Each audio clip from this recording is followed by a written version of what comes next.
ఓం మహాగణాధిపతయే నమః. ఓం గురుభ్యో నమః. ఓం శ్రీమాత్రే నమః. పరమేశ్వర స్వరూపమైనటువంటి జ్యోతిష, వాస్తు మరియు ఇతర అనేకమైనటువంటి శాస్త్రములను మనకు అందించినటువంటి మహర్షులకి నమస్కారం. హయగ్రీవ హయగ్రీవ హయగ్రీవేతి యో వదేత్ తస్య నిస్సరతే వాణి జనుగన్యా ప్రవాహవత్. అరుణాం కరుణాతరంగితాక్షీం ధృతపాశాంకుశపుష్పబాణచాపాం అనిమాదిభిరావృతాం మయూకైః అహమిత్యేవ విభావయే భవానీం. శ్రీమాత్రే నమః.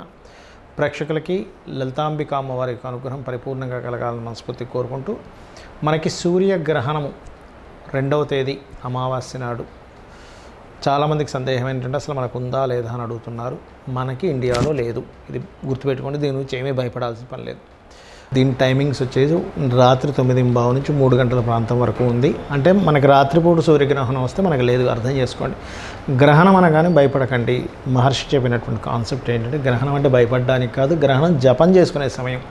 మన పాపకర్మలు తగ్గించుకోవడానికి, మనం పుణ్యం పెంచుకోవడానికి, దేవతా అనుగ్రహం పొందడానికి సమయం అని అర్థం చేసుకోండి. మరి ఎక్కడుందండి? అమెరికన్ కంట్రీస్ సైడ్ ఉంది సూర్యగ్రహణం, గుర్తుపెట్టుకోండి. మనం గతంలో చెప్పినట్టుగా చంద్రగ్రహణ ప్రభావం అనేటువంటిది బయట కంట్రీస్లో విపరీతమైనటువంటి వర్షాలు వస్తాయని చెప్పుకున్నాం. అదేవిధంగా మనకు అక్కడ కనబడుతుంది. చైనా కావచ్చు, అమెరికా కావచ్చు, విపరీతమైన గాలులు వస్తూ ఉన్నాయి. అయితే ఇక్కడ ఈ సూర్యగ్రహణానికి 12 లగ్నాల వారికి ఏ విషయాల పట్ల బాగుంటుంది, ఏ లగ్నాల వాళ్ళకి లేదా ఏ రాశి వారికి బాగుంటుంది, ఎటువంటి పరిహార మార్గం చేసుకోవాలి, ఎటువంటి జాగ్రత్తలు తీసుకోవాలనే విషయాన్ని ఇప్పుడు మనం ఒక్కొక్క లగ్నరీత్యా తెలుసుకుందాము. లగ్నం తెలియని వారు రాశిపరంగా చూసుకోవచ్చు. ఈ విషయాలు చెప్తుంది నేనైనప్పటికీ కూడా చెప్పేస్తుంది సాక్షాత్ లలిత అమ్మవారిగా భావిస్తూ ఒక్కొక్క లగ్నం గురించి మనం తెలుసుకుందాం. తులాలగ్నము, తులారాశి. మీకు మనకి ఇండియాలో ఫస్ట్ అయితే గ్రహణం అనేది బాగా అర్థం చేసుకోండి. విదేశాల్లో మాత్రమే గ్రహణం ఉంది కాబట్టి ఇక్కడ ఉండేవాళ్ళు పెద్దగా భయపడాల్సిన పని, కంగారు పడాల్సిన అవసరం ఏమీ లేదు. చిన్నపాటి జాగ్రత్తలు చెప్తాను, అవి మాత్రం తీసుకోండి. బట్ విదేశాల్లో ఉండేవాళ్ళు మాత్రం ఈ యొక్క అంశాల్లో చాలా జాగ్రత్త పడండి. ఇది రాత్రిపూట మన ఇండియాలో రాత్రిపూట ఉంటుంది గ్రహణం కాబట్టి సూర్యగ్రహణం మనకు కనబడదు కాబట్టి ప్రభావం కూడా పెద్దగా ఏమీ ఉండదు. విదేశాల్లో ఉండేవాళ్ళు మాత్రం చాలా జాగ్రత్త తీసుకోవాలి. 9:13 నుంచి ఇండియన్ టైమింగ్ ఉదయం 3 గంటల వరకు ఉంటుంది. కొన్ని ప్రదేశాల్లో 10 గంటల ప్రాంతంలో కూడా ప్రారంభమవుతుంది.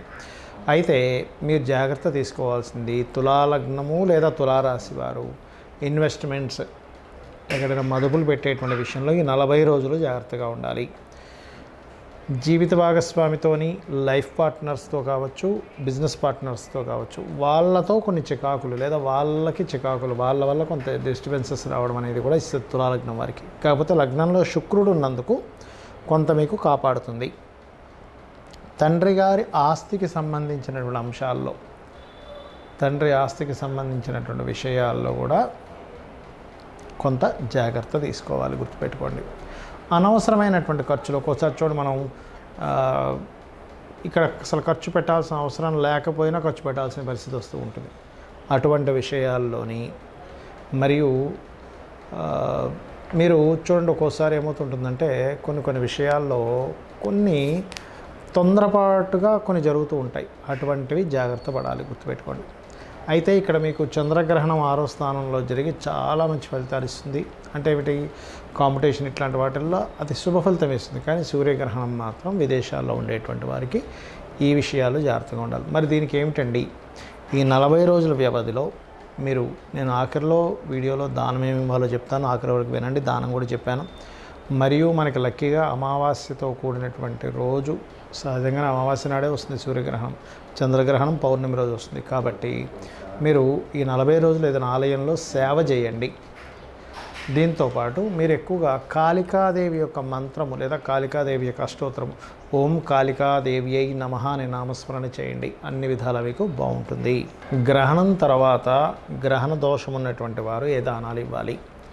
గుర్తుపెట్టుకోండి, గోధుమలు 1 కేజీ, కేజీంబావు గోధుమలు, కేజీంబావు బియ్యము, మినుములు, ఉలవలు, ఈ 4 పదార్థాలు తీసుకోండి.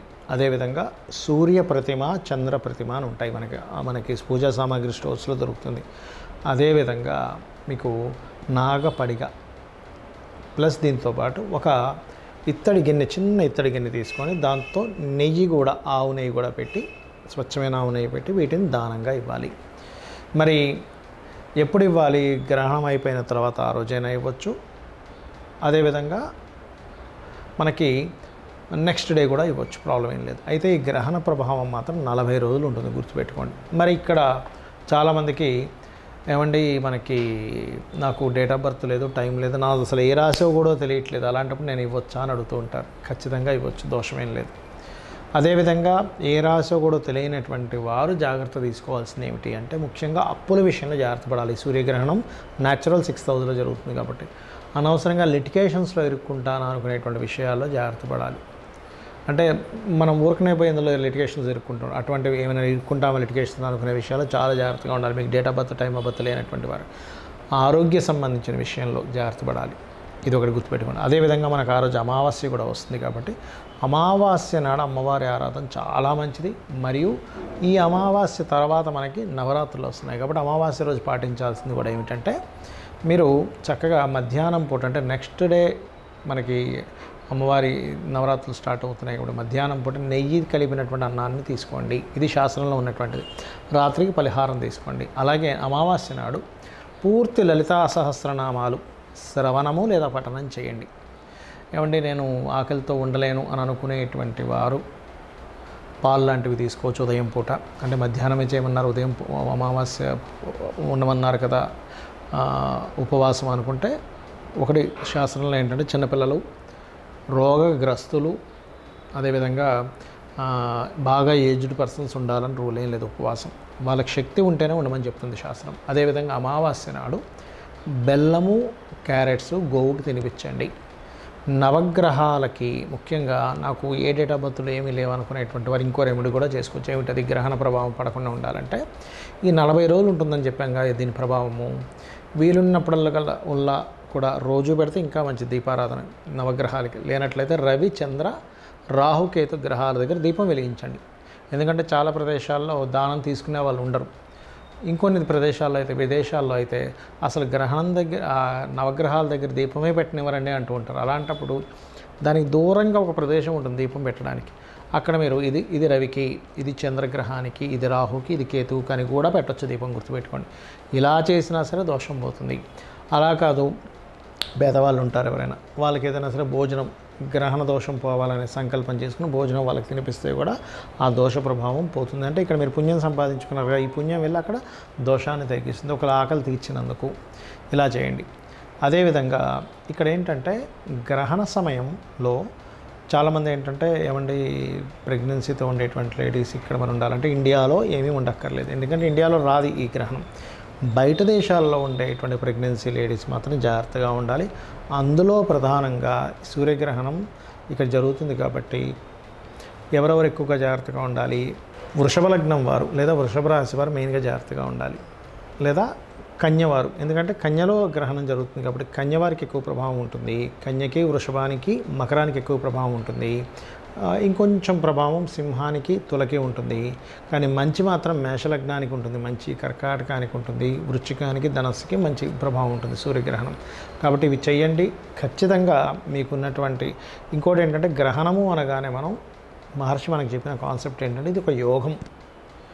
ఇది ఒక యోగంగా అనుకుని ఆ సమయంలో జపం చేయండి. మీకు బీజాక్షరాలు ఉంటే బీజాక్షరాలు, లలితా సహస్రనామాలు, విష్ణు సహస్రనామాలు, లేదా ఓం నమో నారాయణ, లేనట్లయితే ఓం శ్రీమాత్రే నమః ఆ రకంగా చేసుకోవచ్చు. మనం లలితా సహస్రనామాలు చాలా నామాన్ని చెప్పాము, దేనికి ఏది పనికి వస్తుందో అవైనా చేసుకోవచ్చు. శ్రీమాత్రే నమః.